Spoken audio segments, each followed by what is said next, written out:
여러분 안녕하세요. 오늘 날씨가 되게 더웠습니다. 34도 올라갔습니다. 34도. 지금은 5시 되니까 31도 내려왔네요.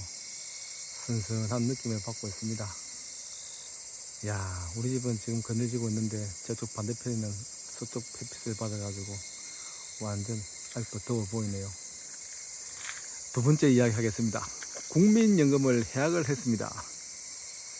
친구가 내리고 가고 난 다음에 어떻게 하지 고민하다가 일단 국민연금을 해약하기로 했습니다. 국민연금 해약으로 가니까 1,000만원 좀 넘는다 그래요. 그런데 정확한 계산이 안 된다고 그럽니다. 그래서 뭐 있는 대로 1,000만원 달라고 했습니다. 그 1,000만원 받아봤어요. 그 뭐 정확한 계산이 안 되니까 나중에 연락이 오겠죠. 그러고 이제 저는 IMF 시대에 국민연금 해약한 돈 1,000만원과 친구가 준 100만원과 뭐 조금 집에 돈이 남아있던 5, 60만 가지고 어떻게 살지 드디어 고민을 하기 시작합니다. 참 막막했습니다.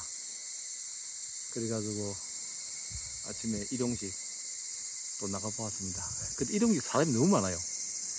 IMF 시대는 일용직 그 사람이 너무 많아가지고 아무도 일자리를 구할 수 있는 사람이 뭐 10%도 안 돼요.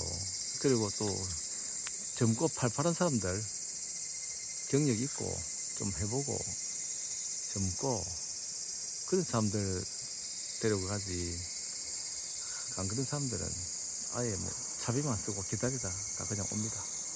그래 포기하고 이제 저는 고민을 하다가 중국 무역 보따리상 이야기를 들어보고 서울에 있으면 중국이 상당히 가깝구나 라는 걸 알게 되었습니다. 인천에서 뭐 중국 가는 배가 상당히 많이 있었어요. 위해 연태 가는 배가 있고 대련 가는 배가 있고 배가 많이 있었습니다. 그래서 국민연금을 해약한 돈 가지고 드디어 따이콩이랍니다. 따이공에 뛰어듭니다.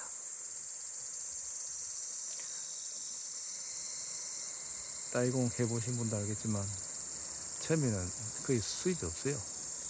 많은 사람들이 따이공에 참여하기 때문에 거의 수입이 없습니다.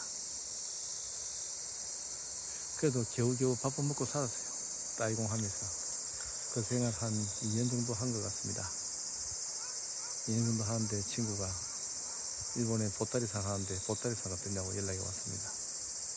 그래서 친구 이야기도 있고 하니까 보따리상 하러 갔습니다. 일본 보따리상 일본 학고비라고 해요. 일본 학고비. 일본 학고비 아줌마들이 많이 하잖아요. 그러니까 저는 이제 아줌마들보다 경쟁력이 없으니까 시내에서 물건을 수입해서 아줌마들한테 전달하는 역할을 하게 됩니다. 그러면서 학고비들도 좀 배우고요. 가끔씩 또 일본에 갔다 왔다 하고요.